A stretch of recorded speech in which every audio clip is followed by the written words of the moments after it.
leyendo el versículo 19, que es un compacto y creo que de otra manera no podría haber resumido el escritor sagrado la vida de un hombre tan especial como fue Samuel. Dice así la palabra del Dios nuestro: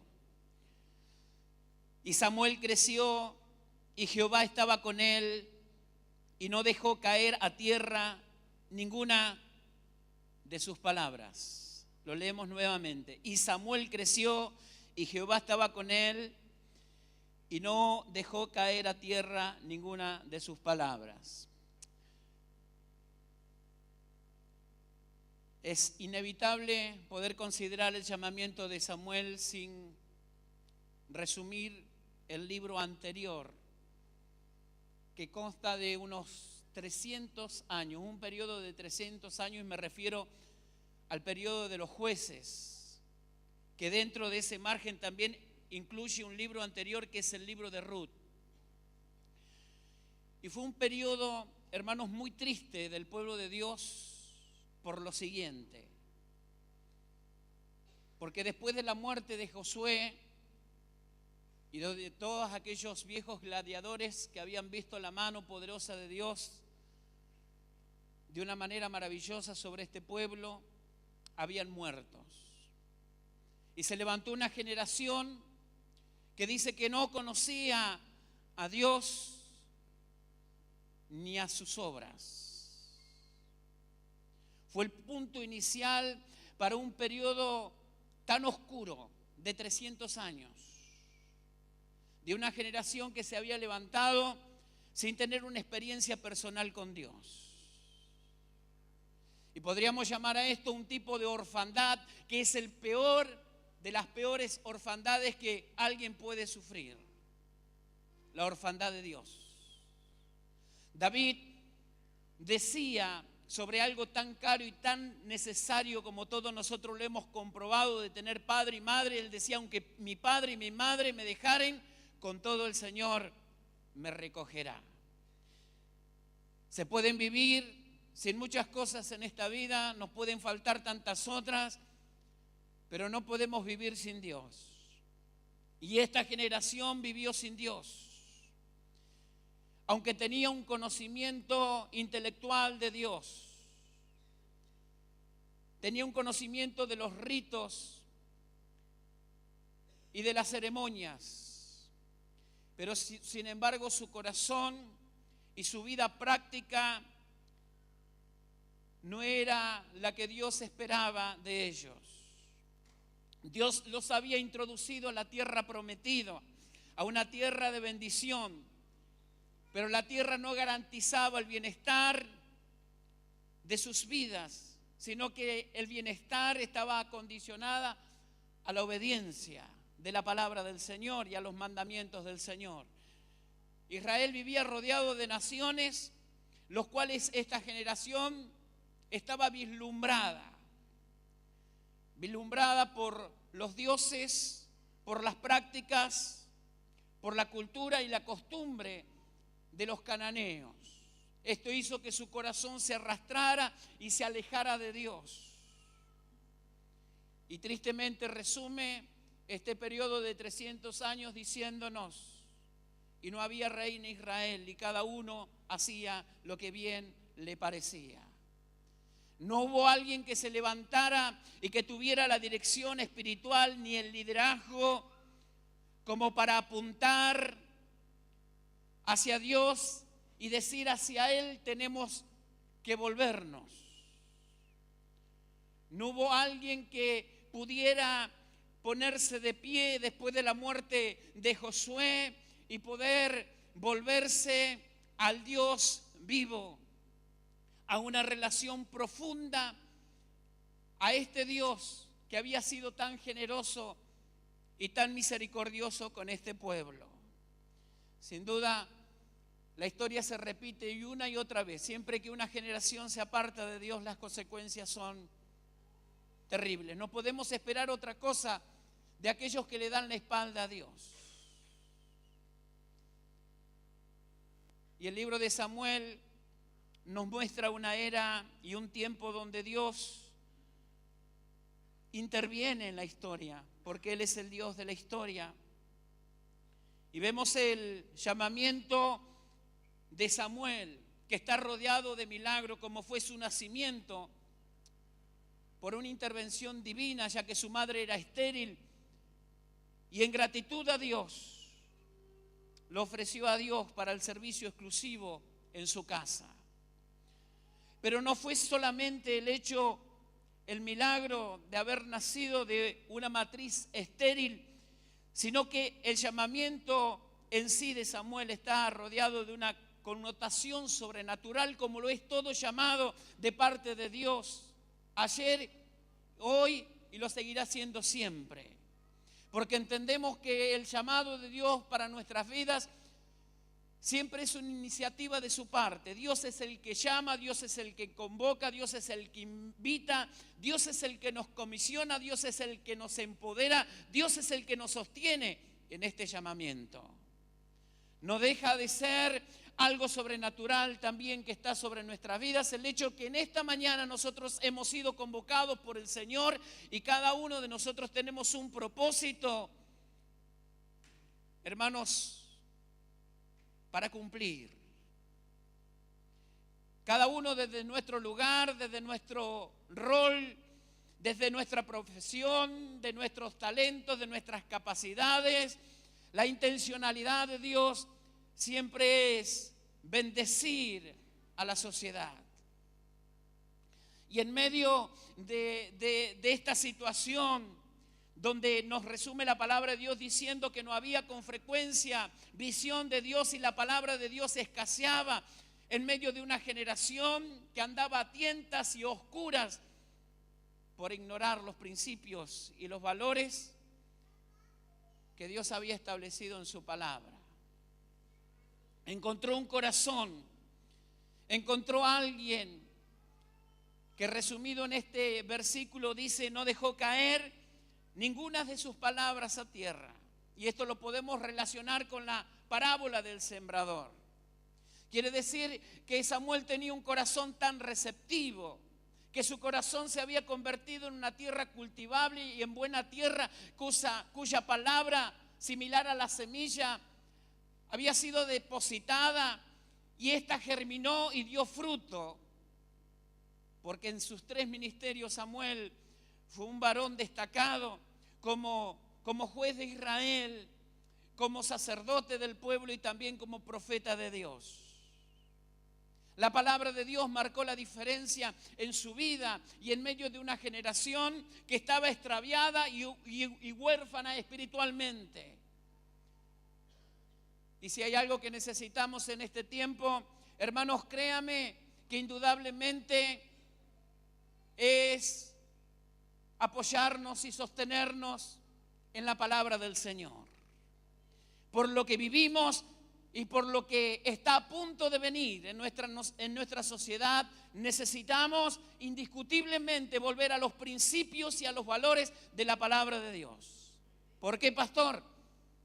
Porque nuestros sentimientos no son un fundamento ni un cimiento sólido, hermanos, para sostener nuestras vidas, nuestras familias y todo proyecto que emprendamos. La cultura no es un fundamento ni un, hermano, cimiento sólido en el cual podemos sostenernos, porque todo esto cambia, varía y pasa y se modifica con el tiempo. Necesitamos poner un fundamento sólido, firme, estable, contundente, hermanos, que solamente lo encontramos en la palabra de Dios. Y si hay algo, hermanos, que tenemos que destacar en esta mañana, que dentro de la iglesia podemos hacer muchas cosas destacables y loables, pero lo más importante, hermanos, es poder escuchar la palabra de Dios. Y que en esta mañana haya corazones receptivos, como era el corazón de Samuel.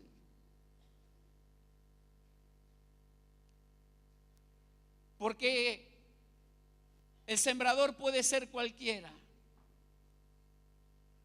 La semilla es eficaz, pero depende del tipo de suelo donde ésta caiga para fructificarla y para que lleve fruto en abundancia. Nuestro corazón debe en esta mañana estar anhelante, estar con la expectativa y el anhelo de poder escuchar la voz de Dios. ¿Cuánto necesitamos oír la voz de Dios? En un mundo de tanta comunicación que encontramos tantos mensajes, tantas filosofías, tantos principios, hermanos, que no dejan de ser simplemente un consejo humano, irrelevante, poco profundo. Pero la palabra del Señor, como bien ella la declara, permanece para siempre. Por eso en esta mañana usted no ha venido a escuchar al predicador de turno ni al pastor de turno. Usted ha venido a escuchar la palabra de Dios y eso es lo destacable. Porque si hay algo que debemos aprovechar nuestro tiempo, invertir, hermanos, nuestros recursos, es poder preparar nuestros oídos para escuchar la voz de Dios. Y aunque Samuel estaba consagrado a Dios, vivía en el templo, conocía todo en cuanto al ritual, a lo ceremonial y al mantenimiento de cada utensilio que así se usaba para ministrar al Señor, pero todavía no había tenido un encuentro personal con Dios. Todavía no conocía la voz de Dios.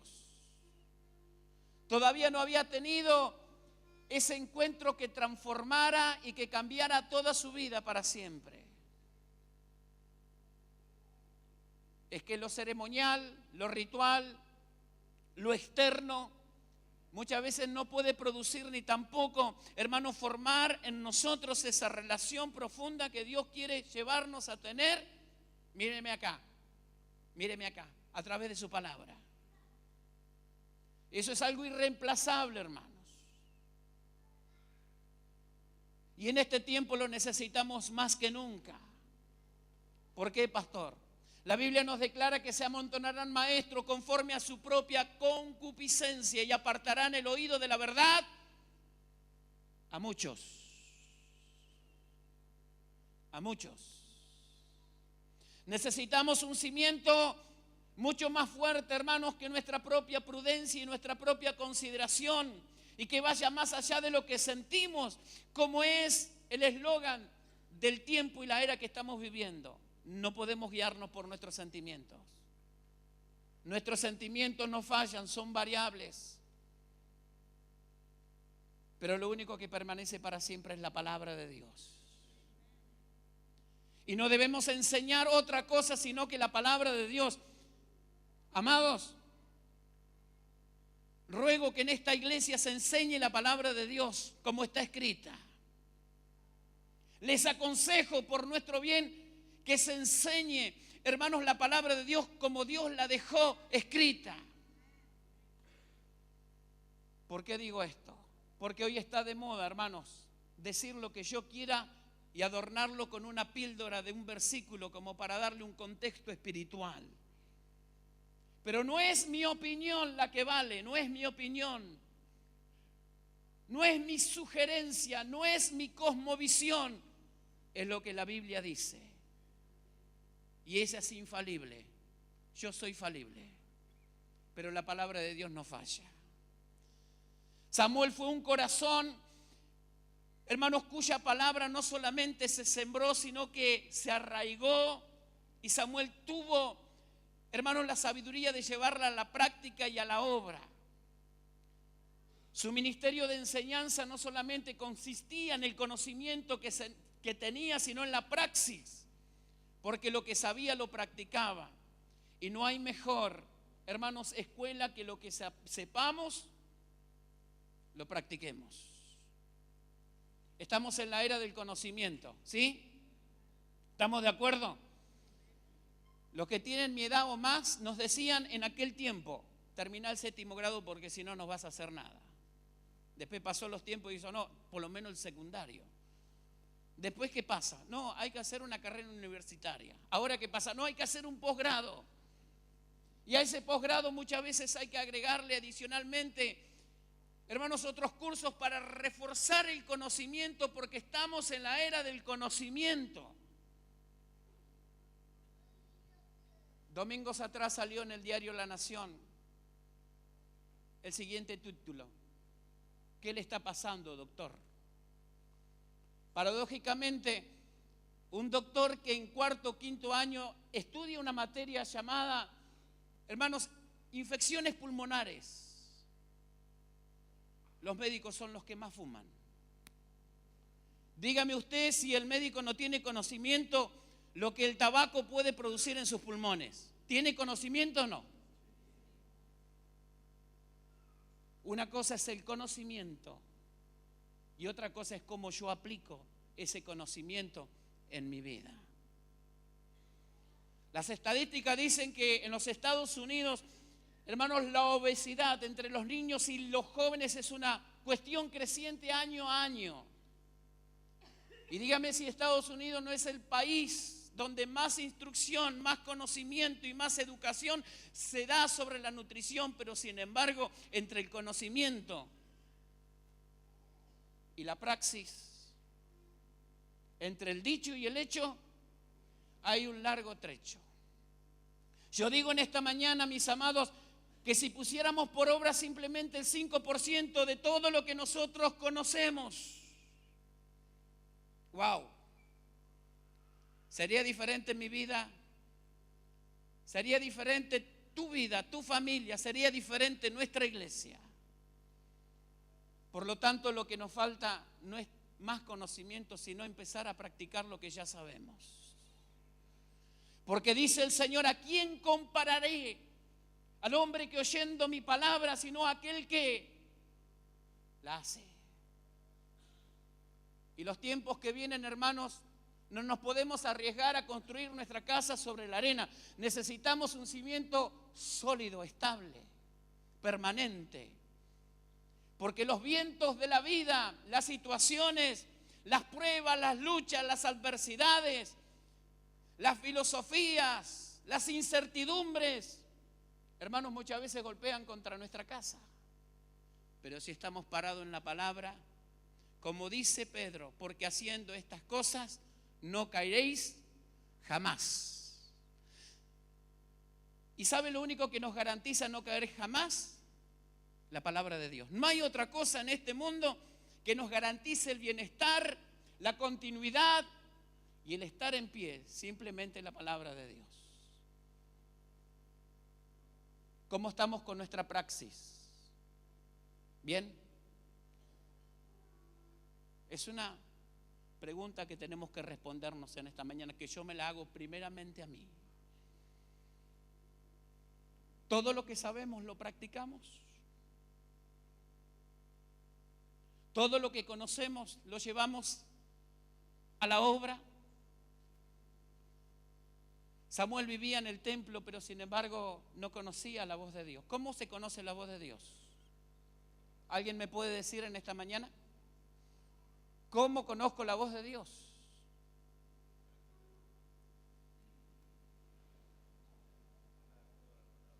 A la palabra. Pero es un proceso de desarrollo para agudizar mis sentidos espirituales. Bien. Pero nunca vamos a llegar a conocer profundamente la voz de Dios sin una relación con Él. Me puedo equivocar si mi hermana me llama por teléfono y no conozco su voz, pero no tengo permitido y ni debo si Liliana me llama por teléfono y no le conozco la voz. ¿Se entiende? Los años y el tiempo de estar juntos en la intimidad, de convivir, me lleva por deducción lógica a escuchar que la voz de que me está llamando es tal y tal persona. La relación con Dios, hermanos, se desarrolla en lo secreto, en la intimidad. No es que Dios, escúcheme bien esto, no es que Dios te va a decir cosas nuevas, porque todo lo que Dios nos tenía que decir ya lo dejó impreso en la palabra de Dios. No necesitamos más cosas nuevas. Sí necesitamos practicar lo que ya conocemos y lo que Dios nos ha establecido en su palabra. Hoy la moda es, hermanos, disparar de un lado para otro con la nueva revelación. No hay nueva revelación. Lo que sí hay inspiración. Y hay rema de Dios. Que en un momento adecuado, preciso de tu vida, y te habrá pasado, necesitabas una palabra especial para tu vida, para levantarte de esa situación, para animarte, para estimularte, para darte valor, para consolarte, para fortalecerse. Y esa palabra vino. ¿Sí o no? Ese es el rema de Dios. Necesitamos cultivar una relación personal con el Señor para que Él nos hable. Ahora, Dios tiene mucho para decirnos, pero ¿hay oídos para oírle? El que tenga oídos para oír, que oiga. Que oiga. Quiere decir que no todos tienen la capacidad de oír. ¿Por qué cree que pasa esto, amado? Porque a veces queremos escuchar cosas que a mí me parecen que yo debería escuchar. Pero qué paradójico que a veces Dios nos habla y nos dice cosas que no nos gustan. ¿Le ha pasado? Porque este Dios de amor que en esta mañana estamos predicando y que lo celebramos y que es un Dios de amor. Amén. Pero también hay cosas que a Dios no les gusta. Y la palabra de Dios es el instrumento para moldear nuestras vidas, porque ella es más cortante que espada de doble filo, que entra hasta partir el alma y discierne los pensamientos y las intenciones del corazón. El único instrumento capaz de evaluar, de explorar nuestro mundo, nuestro universo interno, hermano, es la palabra de Dios. Las cosas que me gustan a veces no me hacen bien. ¿Le pasa? Cuando vamos a hacer las compras con Lili hay unos salamines que me dicen, llévame a casa. Pero sé que me hace mal. Me gusta, pero no me hace bien. Y en este tiempo donde quizás muchas personas te van a decir, si te gusta, dale para adelante nomás. Y no es tan así. Porque en la palabra de Dios también nos vamos a encontrar con no. Pero ese no es un no para restringir nuestras vidas, para hacernos infelices, sino que es un no para beneficiarnos. Por eso hay cosas que me gustan y no me hacen bien. Y hay cosas que no me gustan y me hacen bien. Cuando de niño mamá decía hay que tomar la sopa de acelga. Me gusta. Y los chicos que rechazan un poco la verdura. No nos gusta, pero ¿hace bien o no hace bien? Y la palabra de Dios es así, hermanos. Jeremías decía, he hallado tus palabras y yo la comí, tu palabra fue por gozo y por la alegría de mi corazón. Tenemos que volver a la palabra de Dios. Y no es que no estemos en la palabra de Dios, pero sí desarrollar el oído para escuchar la palabra del Señor. ¿Qué te parece, Carlos? Amén. Me gustaría que Dios me hable, pero que me hable por el pastor fulano y ahí sí voy a obedecer. ¿Escuchó eso? Hace mucho tiempo y en unas pampas lejanas vino una hermana y dice, pastor, tengo que contar un testimonio y usted no me puede decir que no. Bueno, yo pensé, vamos a glorificar a Dios. Y dice, fui a un evento tal y hermanos recibí una palabra de Dios que me cambió la vida, me transformó, no soy la misma. Y la palabra era, Dios ama a los perdidos. ¿Cuántas veces la repetimos nosotros? Pero quizás si en boca de otro, hermanos, eso se potencializa. No es quien te hable, sino como yo recibo la palabra. ¿Se entiende?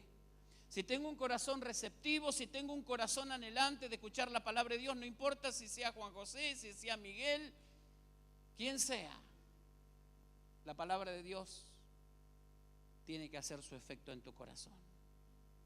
No dejó caer ninguna de las palabras de Dios a tierra. Y la palabra de Dios es un manjar en este tiempo, hermanos, que no debemos dar el lujo de tirarlo, como tiramos muchas veces la comida. Esto me gusta, esto no. El libro de Amós, capítulo 8, verso 11, dice: aquí vienen días del Señor en los cuales enviaré hambre a la tierra, no hambre de pan ni sed de agua, sino de oír mi palabra.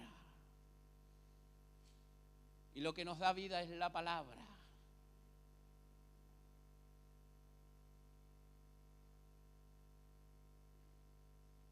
El rico le dijo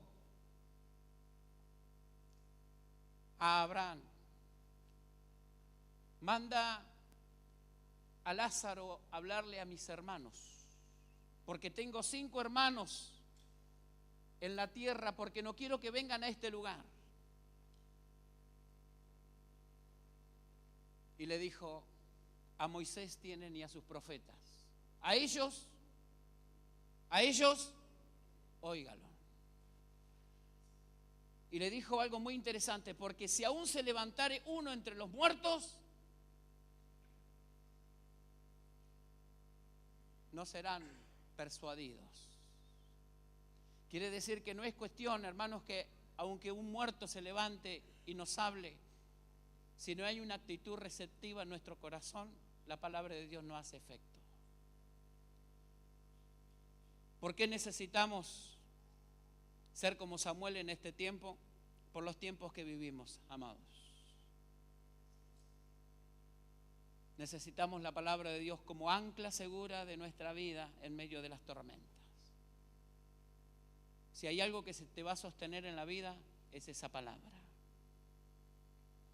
Permite que tu corazón sea un corazón receptivo, que sea buena tierra, y que esa palabra sea evidente en los frutos que tú des, porque esa palabra da fruto. Hay que estudiar la palabra, hay que tener el conocimiento, pero más que nada, hay que practicarla. Nos pasa como los médicos, quizás tenemos todo el conocimiento de saber qué sí y qué no tenemos que hacer, pero nos cuesta. ¿Por qué no pensamos eso en esta semana, amados? Señor, ayúdame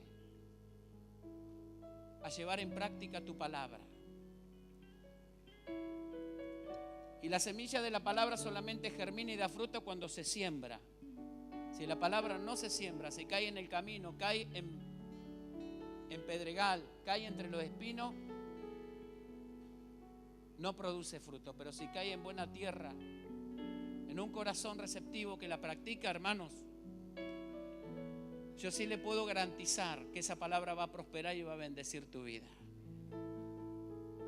No creo en el evangelio de la prosperidad, pero sí creo en la prosperidad del evangelio. Porque el que busca primeramente su reino y su justicia, todas las demás cosas vienen por añadidura. Y te voy a decir algo en esta mañana: tranquilo, tranquila. Decirle al que está a tu lado: tranquilo, tranquila. Si guardamos la palabra de Dios, David decía: el bien y la misericordia me van a seguir. Si guardamos la palabra de Dios, el bien y la misericordia, hermanos, te van a perseguir, van a ir con vos. Van a ir con vos. Y están con vos. Por eso en este tiempo, hermanos, en los 500 años de la reforma necesitamos una reforma. No como en aquel tiempo donde la palabra de Dios estaba encubierta y nadie la podía conocer. Ahora, al contrario, de tanto conocimiento, tenemos que hacer una reforma para llevarla a la vida diaria. ¿Le parece? ¿Le parece que revolucionemos nuestras vidas con la palabra del Señor? Oh, amados, si solamente un 5%, mire lo que le hablo, 5% de todo lo que conocemos y entendemos lo practicamos, vamos a ver los resultados. No hay fórmula mágica, hermanos. Usted va a ir a la librería, que hace poco anduve, y todos los títulos son ¿cómo? ¿Qué nos venden? Una fórmula. 7 pasos, 9 pasos, 12 pasos. Pero la palabra de Dios es una semilla, hermanos, que semilla plantada, semilla sembrada, semilla que germina y da fruto. ¿Lo probaste en tu vida? No hay nada mágico. En la obediencia está la bendición. Nunca se apartará de tu boca este libro de la ley, sino que de día y de noche, porque entonces harás prosperar tu camino y todo lo que emprendas te irá bien. El secreto está en guardar la palabra del Señor. Sus mandamientos, nos dice Juan, no son gravosos. Cuando uno ama el obedecer al Señor, como decía David, he amado tus mandamientos. He amado tus mandamientos. Nos ponemos de pie porque el tiempo se nos ha ido, pero antes de irnos vamos a orar. Y la consigna para irnos a nuestros hogares, hermanos, es ir a la palabra de Dios, no simplemente para examinar el texto y sacar información, que muchas veces uno como predicador, hermanos, tiene ese hilo tan fino de decir, a ver, ¿qué puedo enseñar? ¿Qué puedo predicar? Pero saber esto, hermanos, que la palabra de Dios primeramente me tiene que ministrar a mí, tiene que ser parte mía. Renovemos nuestra devoción.